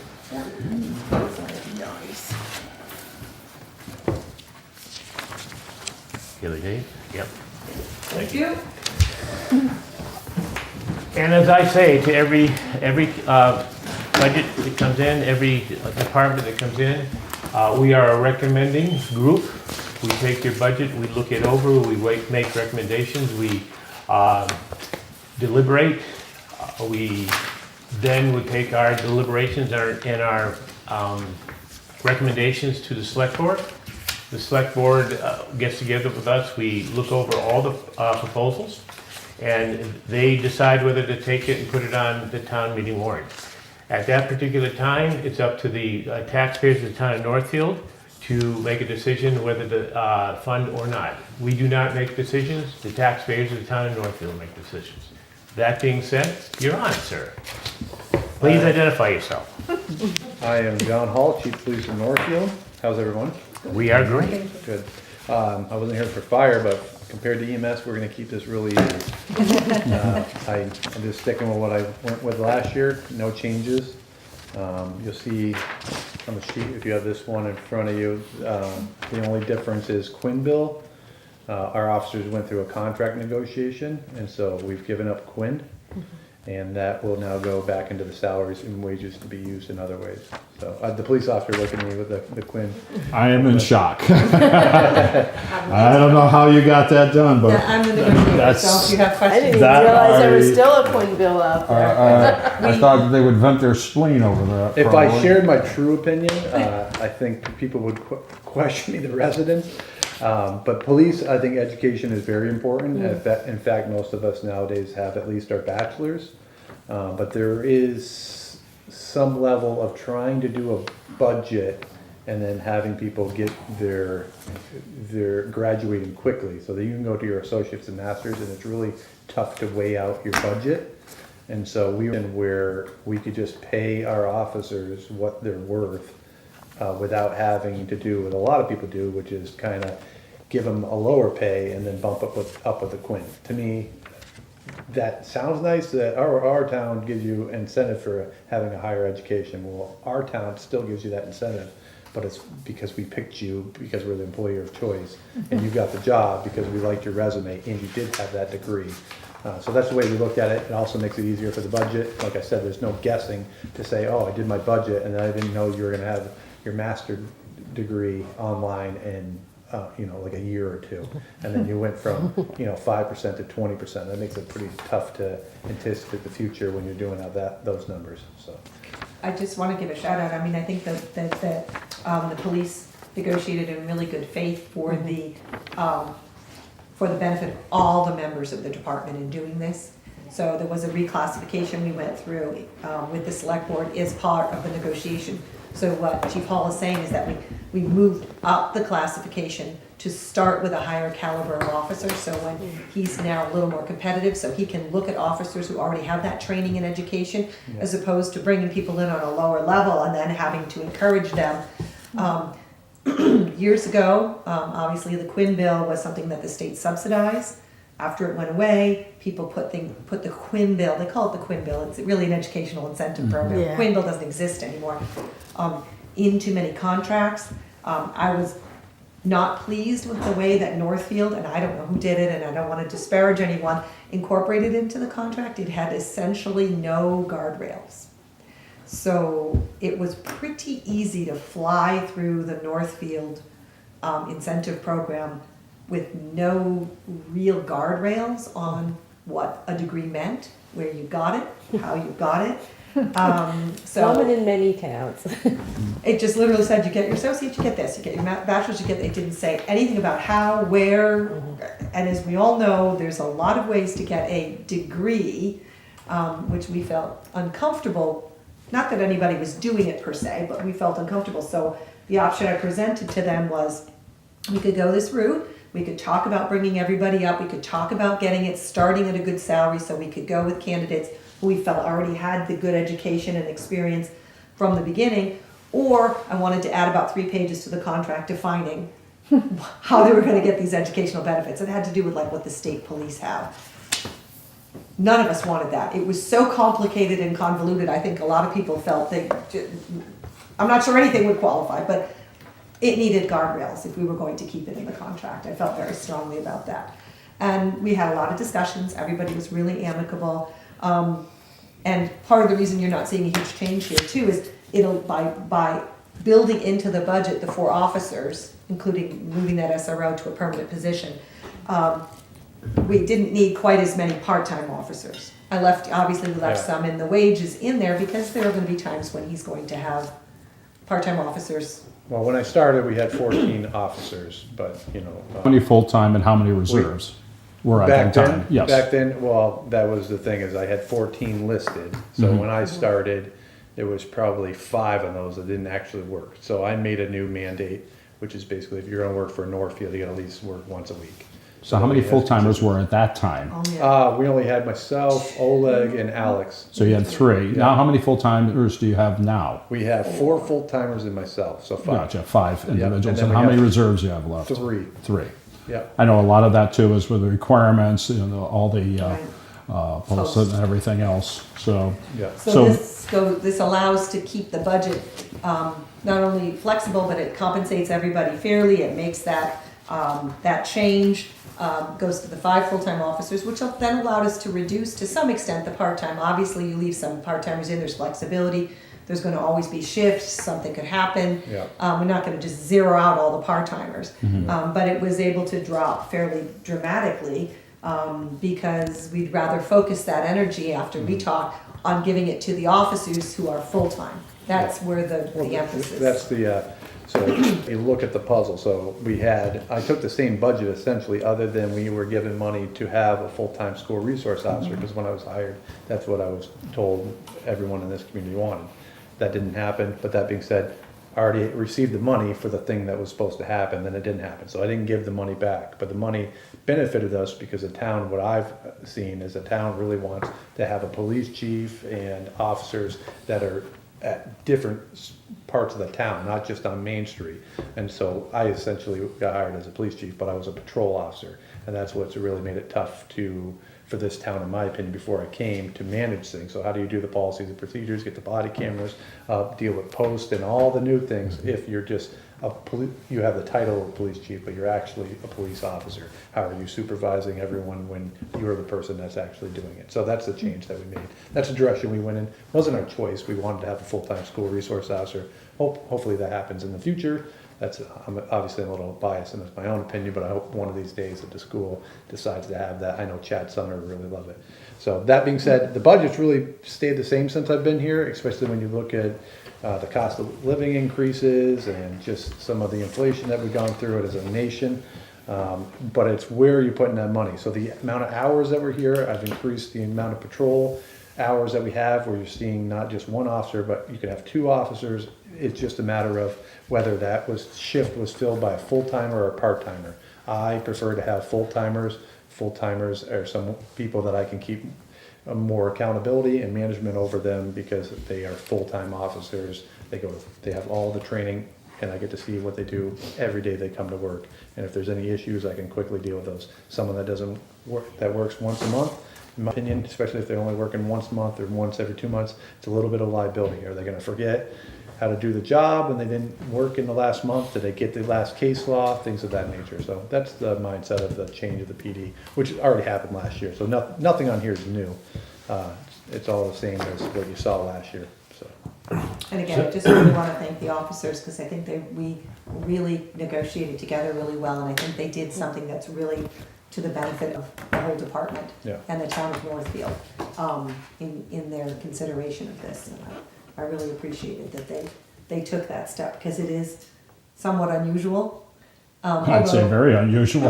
Although some of the percentages were pretty low, like 5% for an associate. So bringing everybody up was something they thought about doing, and they really did it as a group, as a department, and I appreciated that. They were thinking about every officer. I personally think it was mutually beneficial. And 10 years ago, getting a degree online wasn't so common, but now you can go get your degree online pretty much at every institution. So it really changes the dynamics of education, how quickly you can get it. And you get we have pretty smart people, so they can get degrees. They're legit degrees. You could just get them really quick. Whereas before it was like, oh, if you're going to get your associate's degree, that's 2 years. You want your bachelor's, it's going to take you 4 years. You want your master's, it's going to be 6 years. You want your doctorate, that's going to be, probably eight years or more. But that being said, that's out the window when it changed. So that wasn't me. That was the education system, a higher education system that kind of sped up the process and allowed people to take courses quicker. So which is a good thing. If I'm looking at this right, your budget's going up $2,333. Yeah, that's just for. So that's like less than 1%. Yeah, that's Well, less than 1%. Yeah, that's for holiday pay too. So the holiday pay, because their salaries affect the holiday pay. So It had to increase to cover. if they work a holiday, then they get Since holiday their rate pay. went up a little, we had to cover the increase. Yeah, do we have do you have any capital requests? Not this year, but you have a cruiser on order, right? I have a cruiser. It should have been ready. There was a little bit of a snafu there, but that doesn't matter. I showed up to go and take a look at it. It was black and not gray, so that was an issue. So. Just a little thing. Jim repainted? Has the prices gone up still continuously on the cruiser costs? Oh yeah, definitely. It didn't affect the current deal, so that didn't change at all. But This is a hybrid too, right? it's a hybrid, yeah. Yeah. It's a hybrid, just like the ones that we have. So you are, once that comes in, are you going to get rid of enough? Oh, I think you had a plan for that, didn't you? We already did. So Matt has our police cruiser. So you'll see our police cruiser has been gifted. Well, he bought it. Well, he didn't buy it. We gifted it to him. It's going to EMS for now, and it has actually turned out to be a very good thing because they moved some equipment into it because we're down at ambulance, and he's been able to actually. He's been driving around his truck. He's been everywhere. actually. Oh, so So did you have to repaint it or anything, do anything to it? No, just took the stickers off. So the Oh, plan, stickers, yeah, the okay. plans were that the issue is these vehicles are valuable, but they don't have. I was thinking, well, if there's a local PD around there that could use it, because for a vehicle with higher miles that's been driven for a while, it still was a nice police cruiser. And Chief Shoemaker over in Warwick was interested in it. But I think the town and I think the financial committee and also the residents would really like us to give them our equipment back to another town. Northfield. Oh, yeah. Oh, organization. so that's fine, what- that works out I well. mean, Yeah. yeah. So that was the decision. Avoids a purchase of an expensive vehicle. Yeah. We had Yeah. talked about it in the future. And it is a good cruiser. We Yeah. talked about it in the future with Matt, we just said there's no way to do it this time, there's no money in the budget, and so he has it for now, you see, it should last a Like it- number of years. Yeah. Just doing hand-me-downs, if that works out, and it, Yeah. doesn't cost the town anything, that'd be great. But if it's not, then we'll have to do something else, but That's a future that's great, I appreciate that. So we'll have the same 5 cruisers, we'll have, yeah, it'll be the same, we're getting rid of that cruiser, we'll have the 5 police cruisers, which we appreciate. I know that a lot of times people hear the 5 cruisers, yes, we could go down to 4 cruisers, but again, I live in town, I don't really need a police cruiser, but it is helpful, like this week, when one of the cruisers is out, and then we have to rotate the cruisers. Unlike a lot of other people, we have on-call, and so officers are on-call in Northfield, unlike a lot of other places, I'm on-call all the time, so I come out 2, 3 in the morning, whatever time. It's better for you that I don't drive to the station, warm up the car, chisel all the snow off it, because we don't have any bays, we don't have any places to keep it. And the same thing with the officers. We have an on-call officer, state police will head out there first, but if it's something serious, like a domestic or something bad, then the Northfield officer will be shortly behind them. That way you're also getting the services from your community police. So the extra, or the other one, the 5th, or whatever, is given to the on-call officer on duty that night? Or It doesn't that really weekend? work. Each officer pretty much has their police cruiser that they take home. So As an for on-call. the full timers. Because Yeah. someone's always on Yeah, call, so, someone's not yeah, on. so there's always somebody on call, they always have a cruiser with them if Yeah. they're on call, that. Yeah, okay. technically it's kind of new Yeah. because we technically I'm on call. We have a sergeant now that's on call, and we have a detective that's on call. And that's all in the benefit of myself, to be honest with you, because I was always the person up until we made these promotions that you call dispatch and you have a major issue. First thing to do is call the chief. I wake up at 1 in the morning and then I figure out what's going on and I come in. Now, if it goes to the sergeant, and so, or to the detective, or to myself. If it's really bad, then I get woken up less. Yeah, that's what it sounds like usually. Dispatch calls. Rude awakening. So, okay, sir, anybody have any other questions? No. Thank you. Thank you for coming, I appreciate your budget being as low as it is. No, you're welcome. Thank you. I really appreciate it. I appreciated it last year. I want to let the residents know that. I think a lot of times we're asking for stuff, so we appreciate the way that we've been. Thank you. Moving on, Town Hall General. Yeah, I didn't really get a chance to speak to you guys now. I may have, this may be slightly new, I know I'm passing out more paper. And I'm sorry for it, here's the building maintenance one, which I may not have sent because I was still working on it. It was a long weekend, I was at a conference Thursday, Friday, Saturday, and so I did have to have dinner with my husband on Saturday since it was my 34th wedding anniversary, but went right back to work Sunday morning, so, but I think he might have been a little upset if I didn't take a break. So the town hall general, I just wanted to kind of run you through some of the highlights because they're not so great necessarily. I'm just looking down sort of the difference column on the right that you can see. You can see a big jump in county retirement. That's an assessment. We did have a few people retire over the last few years and but also some of that will go into the indirect for EMS. So as we move people in there, they actually pay us for that. it, yeah. I'm cutting the unemployment. I don't know why that was so high. I've slowly been cutting that. I'm not quite sure how that computation ever got to be 31,000. I think it was actually swapped with the workers' comp number at one point or something, or the Medicare number. The Medicare number was low and that one was high, and so I slowly fixed them. So workers' comp, we're at level funding. All right, health insurance. I see 12% increase you listed I'm there. estimating a 12%. Okay. That's in line pretty much with what everybody's I don't know expecting. what it's gonna come in at, I'm assuming doing it very soon. Just for your information, I actually sit on the Maya board. I do not sit on the health insurance board because we do not take health insurance through Maya local insurance, that's our insurance. I sit on the property comp board. 4 times a year I have to go to a meeting, we look at rates and we vote all that. And don't participate in the health insurance piece because we're not a health participant, we belong to the Hampshire Group Insurance Trust. But I sat through the presentation for the last two meetings, the last one being at past weekend, before they announced the rates on Saturday. We were kind of embargoed to talk about them, and so we had our meeting on Thursday. Their rates, based on your experience, because they have several dozen cities and towns, are from 9% to 19%. So their average is 14.68% or something. So I didn't go quite that high, 12%. It's scary everywhere. The GIC, everyone keeps saying is gonna be 10, but everyone looks at that and says, boy, if they do, they're subsidizing it out of reserves. No one's looking at below a 10, and 10 is pretty minimum. Health insurance is a little bit out of control. Not only the cost of health insurance, there's a big cost to staffing. 1 in 5 nurses left the profession after COVID. Cost of nursing is very high just to retain staff.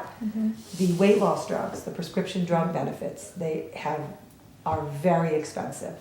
There's a lot of that going on, and they have driven the cost of prescription drugs up tremendously. And every health insurer is experiencing that by millions of dollars.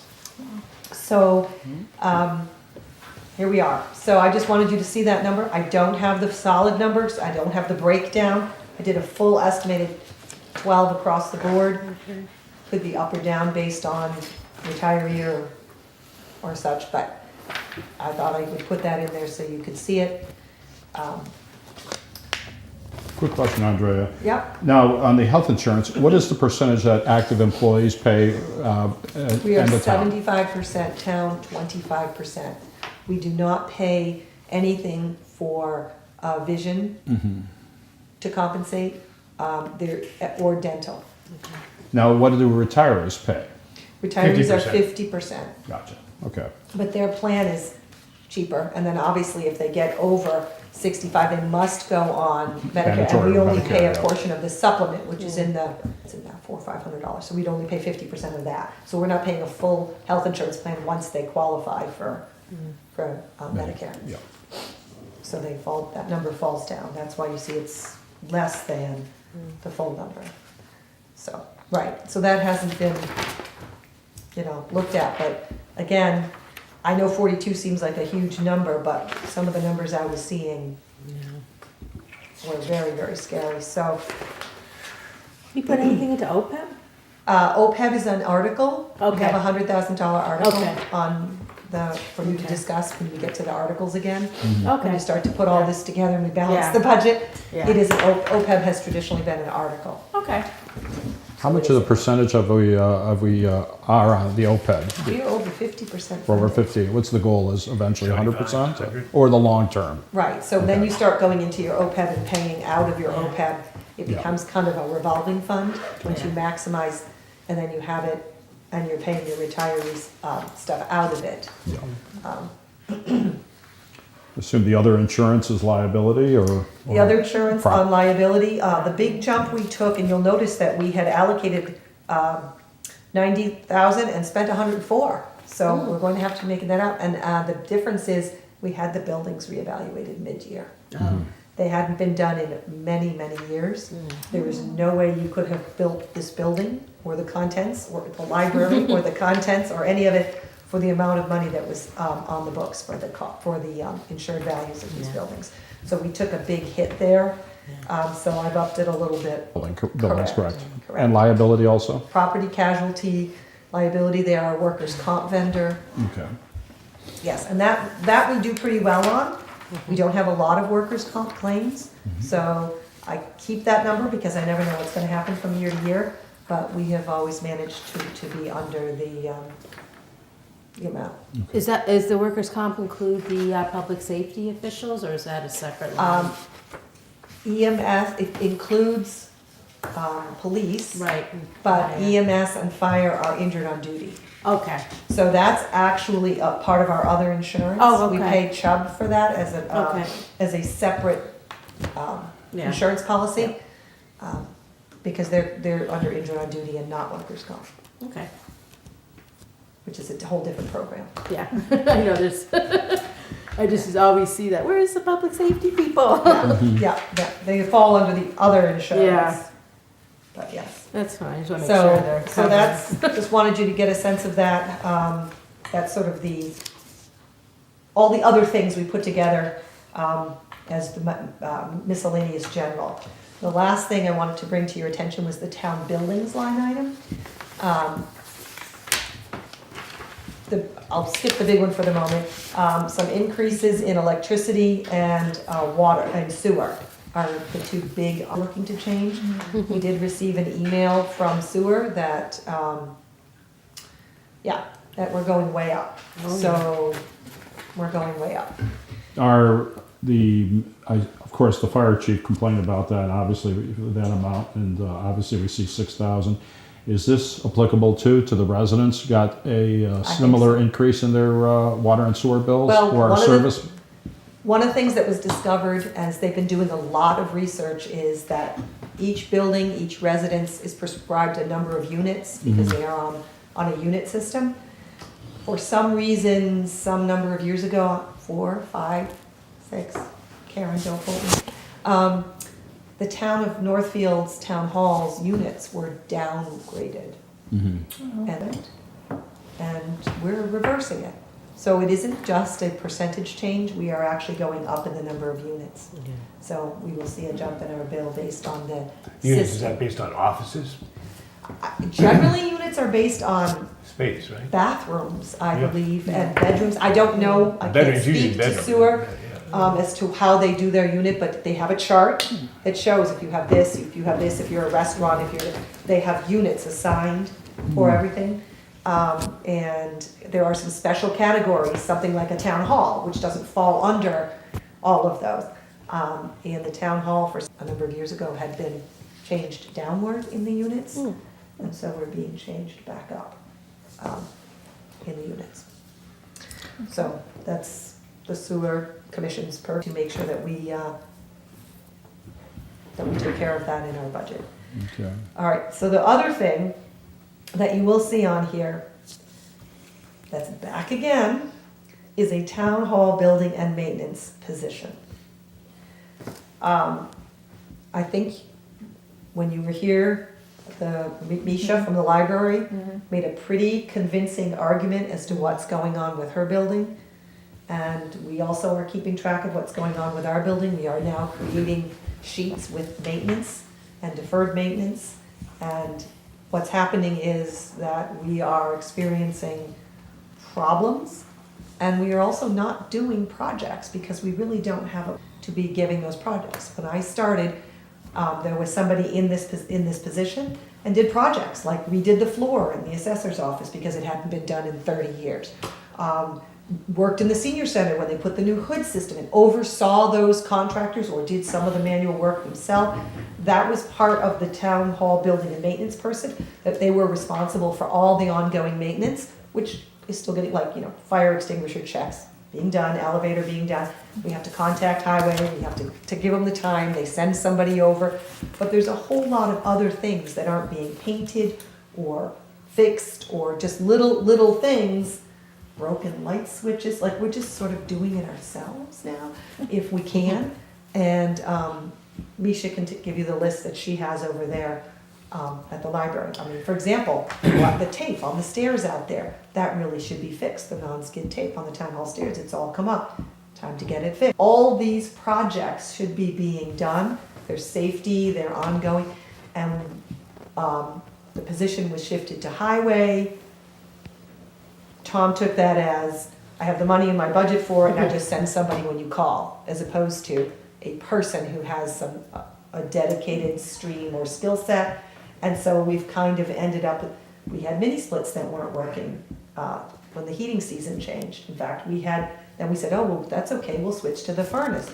There was no oil in the furnace. So we went through a couple days where we had mini split people in, got a delivery for oil. I mean, it's just stuff that, highway's just not here, they're based over there. And so we really feel that there's town buildings, we're now adding another one. That. That was gonna be my question, they would be responsible for that building Yes, also. yes. Now, I would it- like to see them get the vehicle back from there with a small plow. The small plow, town hall, could plow the library, could do the school. They don't have to take a highway guy off the road to do all these little parking lots. If part of the maintenance person with the smaller truck and plow just did the parking lots every morning. So there's a lot of ways in which this could benefit the town, including the highway department. So the 54,000 and change here, does that come out of the highway department? No, it would be a town hall, town So building is he, account. would he Putting be it back. reducing, I was gonna say, would he be reducing his budget? No, he's actually gonna ask you for a highway worker. So he's gonna ask, we're gonna look for two people, one No, for, one. He's one already for got there the and one other for one. ours, right? Is that what you're talking about? One for Bernie, us? we met with Bernie, the chair of the select board, made our case, Misha and I and Tom, we all had a big meeting, and Misha and I pushed very hard to consider this. Again, it's a resident's vote, it's a decision, we understand, to put this in the budget. Tom said, well, I actually need another highway position. So we said, okay, you make your case. Bernie said, we'll put them both in and make the case. The residents can then discuss, finance committee can make your recommendation. So I'm here to pitch this position, and Tom has another position in his budget that he will. Who would this speak to. person be under? Me. Okay. I want it back in town hall. And that it would be, and I'm perfectly happy to assign it things like plowing the parking lots, helping to, I know that we have a custodian. The custodian's job has morphed into pieces of this job. It was never the custodian's job, for example, to come in and put down the salt. That was the job of the maintenance person. Well, we don't have a maintenance person, so she comes in. It's actually never the job of the custodian to mow the lawn. That was actually the maintenance job. So it pushed over because we lost those pieces. So that hurts stuff on her time because she's rushing around trying to do her custodial job at the same time she's spending once a week mowing the lawn for 5 hours. So have we covered? Sure. And does everybody pitch in? Sure. The problem is, this is the town hall, and it has a lot of needs. If you've been in the women's bathroom, and I urge you, Bernie and Dan, to take a peek, the ceiling's I have falling seen it, down. oh yeah, where it's, water is coming in, yeah. Yeah. So we have some real serious things that should be handled by a building and maintenance person who can oversee these projects, who can identify projects. There are floors that's supposed to be regularly done. We're supposed to actually buff and polish those floors. They have not been done in 5 years, 6 years. The senior center had new floors put in, those are the only, They were put in and because of then the probably hearing. 3 years, so it's been at least 7 or 8 years that we haven't had the downstairs floors done. I mean, so, this floor is, probably should be cleaned and done. You can see the scuffs on it. Like, nice floors were put in, but nothing's being maintained. So, if this goes through, there would be a definite day-to-day maintenance schedule that this person would be, Well, I'd love to sit with them first and we've created some sheets. There would be long-term scheduling, and then there would be, what do you do once a year? What do you do twice a year? What do you do quarterly? Everything from walking around the building and looking at the gutters. Those need to be cleaned once a year, or in the spring, maybe twice a year over at the library, which have caused problems with some backup of water because no one's cleaning the gutters. So there's a lot of little things that should be on a schedule, should be completed, and then there could be longer term tasks like, okay, these floors should be done, put them on a rotating schedule. So every 4 years you're doing a floor or something like that. That would be the kind of thing I would love to see under a building and ground maintenance laborer. Now, you said that would also be available to the library. Yes, the library, and I think that also the EMS building. Okay. I think that they should be over there to be able to partake in it. If they have a project, Yeah. this person should know a little bit about overseeing somebody, just to make sure that a would project the Boy gets Scout done. house would be involved in that? Because that's a town property, right? It is, but you'd have to talk about whatever those projects are. So, there's a lot that this job could be responsible for, and that would be worked out. We have a job description. It was classified, because we updated it, and, For years. Who has ownership? and it's been at least 20 years that this has I been fought going that back battle when and I forth. first started. And Select board determined It's to, been I going fought back that battle when and I first started. And Select board determined to send it to